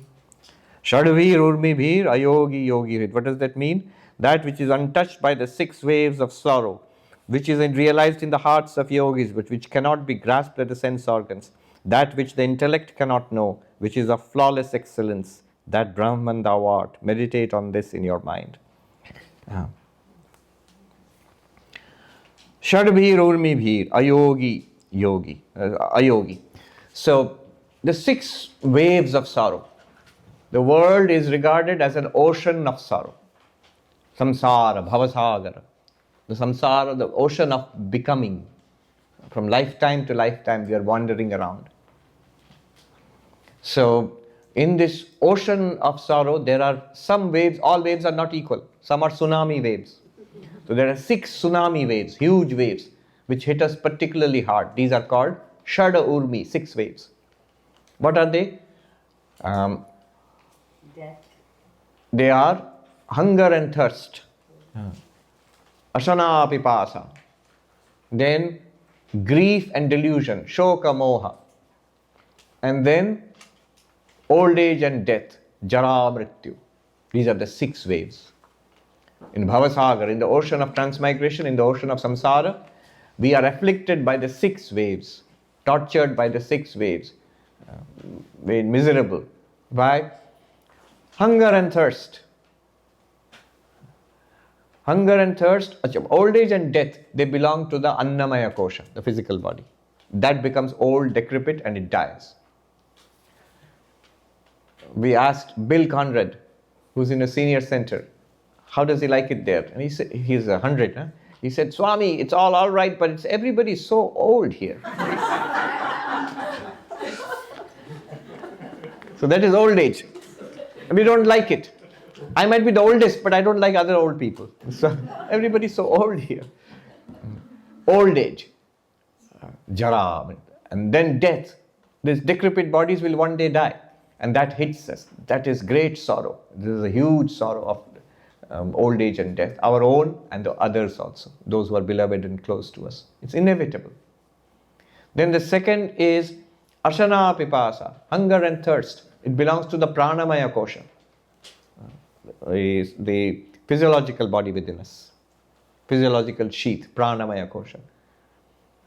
Notice how much trouble hunger and thirst give us. How much effort. I am putting forth effort, you are putting forth effort to learn Vedanta, but more effort is put forth by the food committee. to cook, to order food, to arrange items, to transport everything, arrange everything, feed everything, wrap up, clean, and repeat, because these guys are going to be hungry very soon again. I walk down Broadway and I see 2 things. Restaurants and fashion shops. There are clothes shops and there are restaurants there. New York is a foodie's place. Food. And food becomes, and that's what most people are about. You think we have jobs and interesting careers. It's all food. Yes. It's just our equivalent of the birds flying around looking for worms. Animals in the wild spend most of their time looking for food. It's difficult. It's a hard struggle. We have made it into civilization, so it's a little more sophisticated for us. But still, most time and energy is spent in looking for food. You might say, no, Swami, I'm dieting. I don't need to look for food. No, but the fact that we earn money, we save up for old age, we provide for the others, we build up houses and investment portfolios and money for the children's college, and all of this is basically the same food gathering instinct. At the heart of it is to provide for these bodies, and then by extension the minds, our own and for those of children and relatives. Most of our energy goes there. So hunger and thirst. Hunger, at the root of it is hunger and thirst. Civilization has enabled us to, make it much smoother, much more gentle. Otherwise, nature is red in tooth and claw. They're driven by hunger. It looks cute only from our perspective. Everything there is a struggle and danger. So, ashana pipasha, these are great waves in the ocean of samsara. Then mental level, manomaya kosha. 2, manomaya vijnanamaya. At the mind level, grief, shoka. We are tortured by grief, burnt by grief. One gentleman wrote to me, Swami, my daughter, 14-year-old daughter, she has said, what is this Vedanta for overcoming suffering? We accept happiness happily. So suffering also comes in life, accept it happily. Or at least accept it. Why are you trying to overcome it? I was saying she's 14 years old. She hasn't faced life. Has she faced the sickness and death of close ones? Has she suffered serious illnesses herself or her near and dear ones? All kinds of physical suffering, physiological suffering, psychological suffering, social suffering, financial suffering. We're surrounded. Shokaha. I grieve. I weep. So this is saying, to the sensitive, all is suffering. I've forgotten the Sanskrit original. It says, to the sensitive, it's like, to the eyeball, even the touch of a cobweb strand, it hurts. You can feel it. To the sensitive, all is suffering. To those who can think. So then the solution is not to be sensitive. Well, then God will arrange for more brutal kinds of suffering. Those who are not sensitive. So, shokaha, grief. Grief is pervasive. Happiness is very little. We're surrounded by grief. And it can hit any time. And because I am a monk, people come who are in sorrow and in suffering. Terrible. There is often no reply to it. So, shokaha, that is at the level of the mind. Then moha, delusion, at the level of the intellect, vijnanamaya kosha. Wrong ideas, fanaticism. Why Mataji scolds for talking about politics? Delusion. Democrat, Republican, BJP, Congress, delusion. We become so strongly associated with it. Intellect. Then deeper, I am this body. I am this person. I am right. You are wrong. I hate. These are all delusion at the level of the intellect. I can't bear it. Delusion at the level of the intellect. So this is called moha. All of them are suffering. They are suffering and they cause suffering. Sixfold. Shada urmi. These are waves which afflict us. And only enlightenment will save us from this wave. These waves. Death will not, because we'll be born again. This is called bhavasagar, the ocean of transmigration. I've told you this funny story earlier, but let me, just little refreshment. Tea. I remember When I went to the Himalayas, the monks around me suddenly, they realized eventually that I am used to having tea or coffee. Where will you get tea for me? Then they said, there is an ashram which gives tea. There is no concept of breakfast there. You go for lunch at 10 o'clock in the morning. Lunch means your bhiksha. But tea, if you want tea in the morning, you go there, that ashram. So I said, all right, I'll go there. And somebody gave me a glass also. You could go, a tumbler. So I went there. And I saw some people sitting outside wearing these clothes like this. I didn't know they were beggars. There in the Himalayas, there are two kinds of people who wear this. Monks, and the other were called pakkad. That means the useless ones, beggars. Loafer. They literally means loafer or hobo, what you might call a hobo. But there, in the high Himalayas, they also dress as monks. But it's, people there understand the difference, but I didn't. So I was sitting with them and they were talking to each other. And then I asked, when are we going to get tea? So he said, one of them said, go inside and ask. So I went in, and there was some gentleman who was making tea, I think, came out and said, yes. He saw my dress, he thought this must be a Swami. I said, when is the tea getting ready? And then immediately he thought he was a beggar. Out, go and sit out there. I said, all right. I went and sat out there with the beggars. I was surprised at this treatment, because generally Swamis they are treated very respectfully. Then the beggars sat, they were discussing. I was listening to what they were discussing. So the beggars were complaining against other beggars. Gossip, the beggar gossip. And they were saying that, yesterday we were sitting in front of the temple, and so we were sitting in a queue, and the donors would come and give on 1 rupee to each beggar. And then he asked at the end, has everybody got it? And this beggar, they were referring to somebody else, gossiping about somebody. I saw he had got a coin, he had got a rupee, but he raised his hand and said, I didn't get it. And then the donor came and gave him a second coin. He lied. He got 2 coins. Then the chief beggar, who was in charge, the CEO, he said, he tusked, he said, kabhi bhavsa agar paar nahi hoga, majdhar mein reh jayega. He will never cross the ocean of samsara. He will always float in the middle, in the ocean of samsara. When you're lying while begging. So I decided, finally we got tea. Then I decided once I'll join the beggars to reduce pride. So I should sit with the beggars and beg. Then I realized it was not right, because I didn't need the money. They needed the money. It's not respectful to make fun of their poverty by practicing poverty with them. I'm doing it as a kind of, if you actually go there right in front of you and you're about to do it, you realize it's not a good thing to do. They depend on it. And why should I take away money from them, or even if I give it back to them, it's not respectful. So I didn't do it. Later on I told one of the monks, I was going to do it, but I didn't do it. To overcome my pride, I was going to do it, but ultimately I didn't. And that monk said, thank God you didn't do it. Otherwise, lifelong you would have been proud that, I have no pride. I begged with the beggars.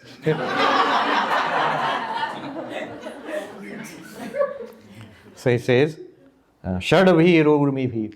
But the enlightened one, Brahman, ayogi. Here yogi means connection. Ayogi, no connection.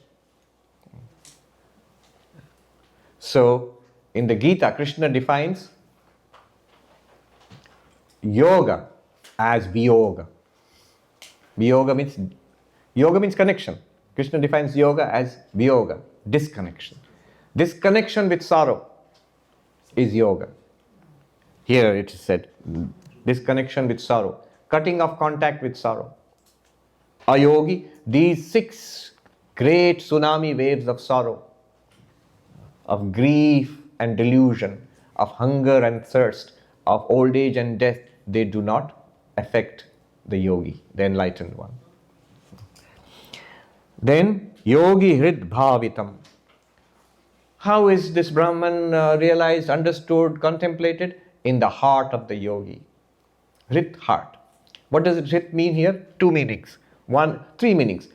The meditation which we do in our Ishta Devata mantra, we do it at the heart center. In that sense, you can take a direct meaning. That's 1 meaning. Second meaning of the heart is the mind of the intellect. According to Shankaracharya, Hridaya Guha means the Buddhi Guha. So in the intellect, we feed it with Shravana, Manana, Nididhyasana. That's how yogi hrid bhavitam. In the mind of the yogi, continuously Shravana, Manana, Nididhyasana is going on. This hearing, reflection, reasoning, and non-dual meditation is going on. This is how Brahman is contemplated in the heart or the mind of the yogi. The mind is the heart. Here, heart means mind or intellect. There is a Brahmaham asmi iti vibhavitam. The Kaupinavanta khalu bhagyavanta. So the one who wears the loin cloth, that means the monk, wandering monk, is a truly fortunate one, in whose heart all the time I am Brahman is resounding there. So this is yogi hrid bhavitam. Second meaning. Third meaning, yogi hrid, here the hrid itself refers to pure consciousness, where Ramana Maharshi would call pure consciousness Atman as the heart. Hrid. Hrid means heart. So pure consciousness, it's revealed in pure consciousness. Atman itself is being revealed there. It is self-revealed. That's the highest interpretation. Where is the Atman being experienced or revealed? In itself. Sri Ramakrishna's Bodhe Bodhkara. Awareness of awareness. Consciousness of consciousness. So three meanings.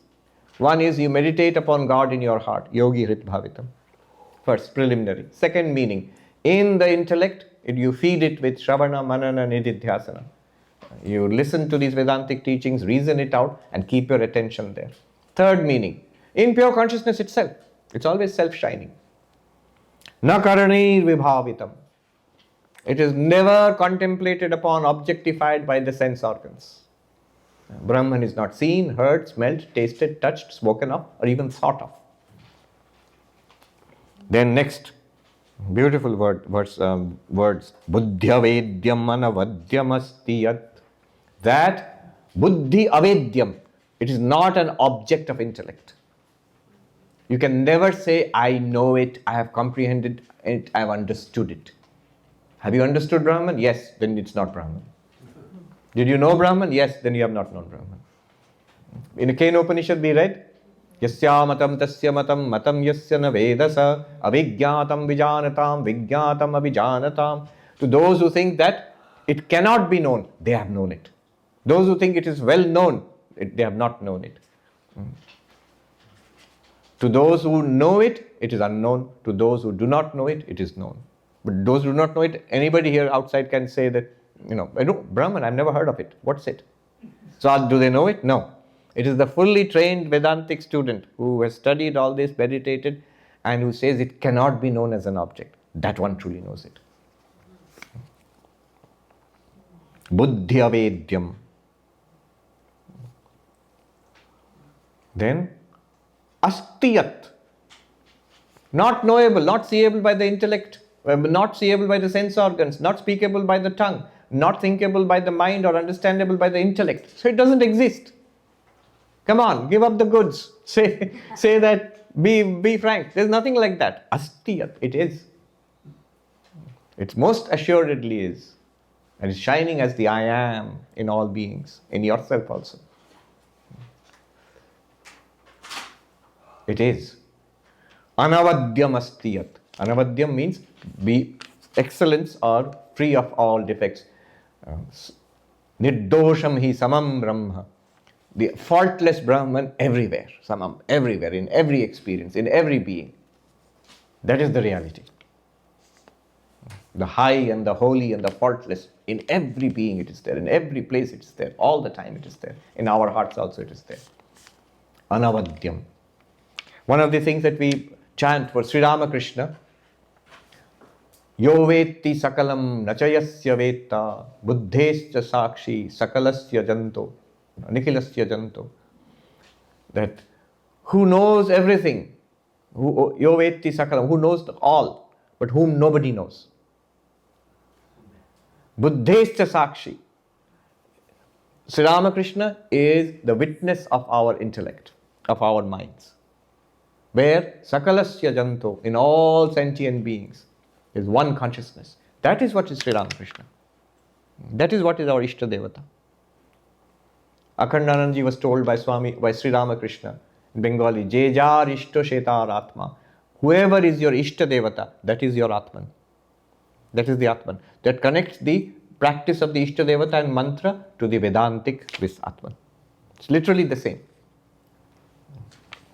That's why whatever is said about the Atman is naturally, without any hesitation, said about Sri Ramakrishna by Vivekananda and others. Buddhescha sakshi nikhilasya janto.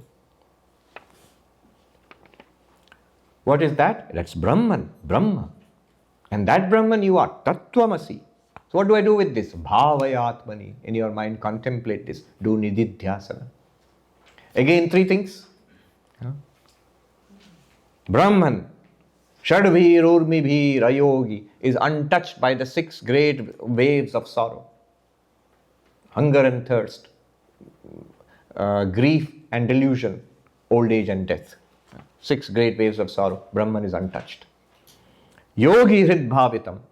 In the hearts of the yogis, Brahman is meditated upon as Ishtadevata, or through in the intellect through Sravana, Manana, Nididhyasana, or in reality as light and consciousness. It is clear. Nakaranir Vibhavitam. Brahman is never objectified by the sense organs, or speech or mind. Buddhya Vedyam. It is unobjectifiable, not limited, not limitable by intellect, not knowable by the intellect. Buddhya Vedyam. Anavadyam. Faultless, pure, high, stainless. Astiyat. It is. If anything is, it is. Brahma. Number 1. Number 2, apply the whole thing to consciousness. Consciousness is untouched by the 6 great waves of sorrow and hunger and thirst. This is something to work upon. We think the first thing that is impacted by hunger and thirst, sorrow and delusion is consciousness. No. We meditated in the morning, it is not modified by the objects of experience. It is not traumatized, damaged, hurt by what it experiences. Try to understand that. You will see consciousness is not affected by the 6 waves. Yogi Hridbhavitam. In the mind of the yogis, it is consciousness which is meditated upon. Nakaranir Vibhavitam. Not by the eyes, not by the speech, not by the ears. Kenopanishad says, Yat chakshusha pashyati yena chakshungshi pashyati tadeva brahmatvam vidhi nedam yadidam upasate. What cannot be seen by the eyes, by which the eyes are illumined, know that to be Brahman, not what you worship here as this. So consciousness is Brahman. Nakaranir Vibhavitam. Buddhya Vedyam. Consciousness cannot be objectified by intellect. Intellect is illumined by consciousness. Anavadyam. Faultless. There is no stain, no defect in consciousness. Astiyat. Consciousness is. That was Descartes' great conclusion. I think, therefore I am. Then third, applied to yourself. I am not affected by hunger and thirst. The I am is not affected by grief and delusion. I am is not affected by old age and death. The I am is contemplated upon in the hearts of yogis. The I am is not objectified by the senses or the mind or language. The I am, buddhya vedyam, it cannot be comprehended by intellect. The I am, and that cannot be, that is faultless. That's a great relief. You have no fault at all. I am, astiyat. Yes, of course, I am. Contemplate that. 3. Always go through these 3 cycles. Brahman, apply all these to Brahman. And we are very free about applying all of these to Brahman. We call names to Brahman. Consciousness, we begin to hesitate a little. Well, I can say pure consciousness is, okay, I can say these things about pure consciousness. But then when it becomes inescapable, you have to say, I am free of death. I am free of sorrow. I am free of hunger. Right now we have to go for food. I am free of hunger. Or thirst. So, good. We have completed it. Should we do you have any questions? 2 hours of Vedanta. Swami Sarvapriyananda used to tell us to live with an enlightened person. This is easy. We have a structured time, little Vedanta, little tea and coffee, little walk outside, relax. But if you stay with an enlightened person, it's relentless. Swami Sarvapriyananda would say, I was a young brahmachari, a novice. And Swami Premishanji, whom I served, day and night it would go on. Late in the night, he had to go to the bathroom several times in the old age, and he had to help the old Swami at late, maybe at 1 o'clock or 2 o'clock in the night, in the bathroom. And there he is holding on to it. He's holding on to me and saying, "Have you understood this? The 5 layers of the physical body, the physiological body, and the panchakosh. Eta bujhechish?" And he would say, "Just please finish. We have to go back to sleep."